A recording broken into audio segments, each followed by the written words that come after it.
In the National Atomic Museum at Albuquerque, New Mexico, you can buy souvenirs of Little Boy, the bomb that demolished Hiroshima, and of Fat Man, named after the bomb that destroyed Nagasaki 3 days later. They come from what the museum calls its exclusive collection. Little Boy earrings in sterling silver cost $24 for the pair, and Fat Man, the counter clerk says, comes in at $30, as more precious metal is used. They're a great seller, says the museum storekeeper, Mike Romero, who assures inquirers, we don't hold political opinions, we only present the facts. If you go to a zoo, you can buy a stuffed elephant. We are the only atomic museum in the U.S., so we have to sell related merchandise. I don't think it's tasteless. It was before my time, and it doesn't strike at my heart at all. But the fact that the atomic facts, namely everything being obliterated within a 3-mile radius of the bombs, doesn't strike at his heart at all, evokes D.H. Lawrence's unforgiving view. The essential American soul is hard, isolate, stoic, and a killer. It has never yet melted.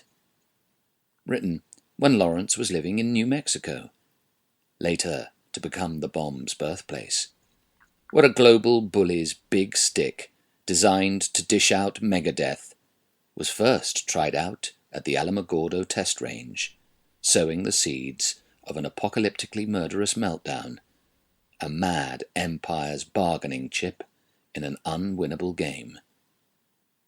The facts are also that to vaporize 2 Japanese cities and to sneak new, distorted sicknesses into man's DNA was the very lowest and most pointless point in the entire history of humanity on Earth.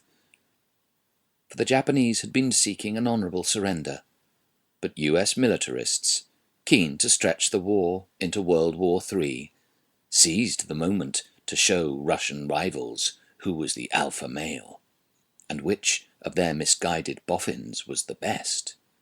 USA, USA. Bang went Little Boy, bang went Fat Man, and their pandemics of pain launched radioactive waves of political paranoia, poison clouds charged with madmen's thoughts of life on Earth being ended, hovered over foreign affairs like blood-sucking bats. In the Cold War, the US had bomb-casing arsenals in 27 countries, with the plutonium charges needed to render them nuclear, hidden in 27 embassies, and threatening 100 holocausts. The Atomic Museum was established by congressional charter to indicate the pride the empire took in its deadly heritage. Though, when the UK journalist James Cameron witnessed an atomic test on Bikini Atoll, which would turn the surrounding seas into a desert, now lovingly commemorated in the museum with authentic bomb blast goggles as used in the Pacific during nuclear testing, being available for purchase. Cameron said he thought he could hear a door slam in hell.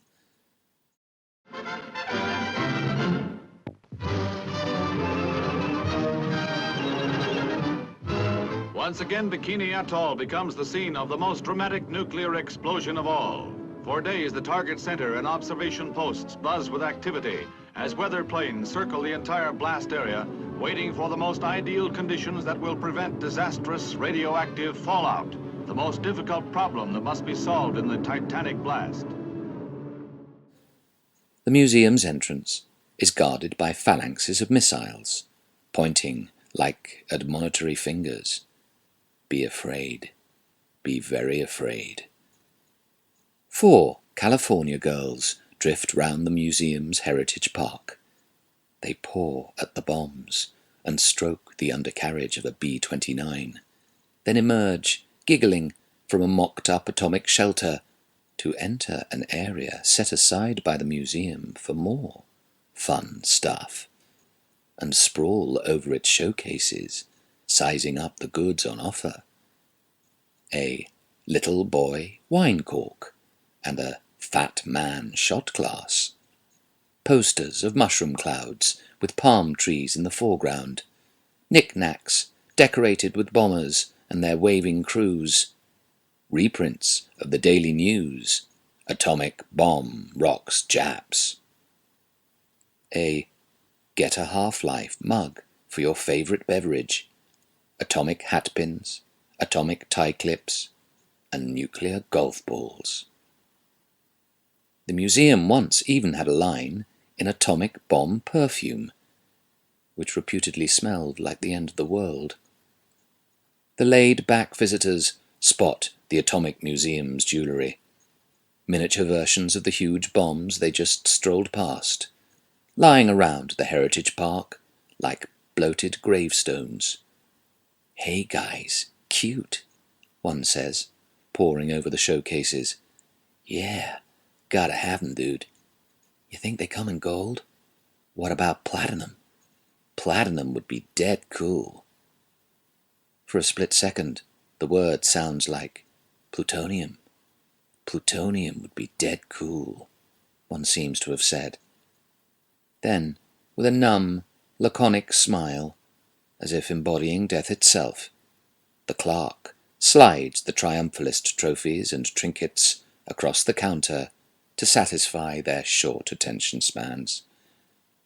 All four then sidle out of the shop in the Atomic Museum, with their bang-bang bling now dangling from their ears, for Cameron to hear another door slam in the same place as before, as, returning from one more mission to make fear-mongering fun, the devil now returns to refine the prototype of his Zyklon B paperweight, to buff up his Arbeit macht frei keyrings and more Death's Head kitsch, and to tweak his software upgrade of Nazi PlayStation 3.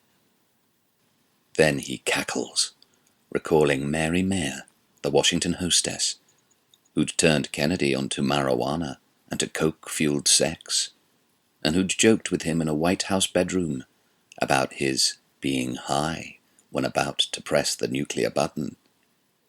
So then the devil picks out a roach end, a condom, and a rolled-up bill, and covers them in gold leaf before giving them pride of place in one of the gleaming showcases of the Atomic Museum, amongst the other imperial souvenirs of nuclear folly.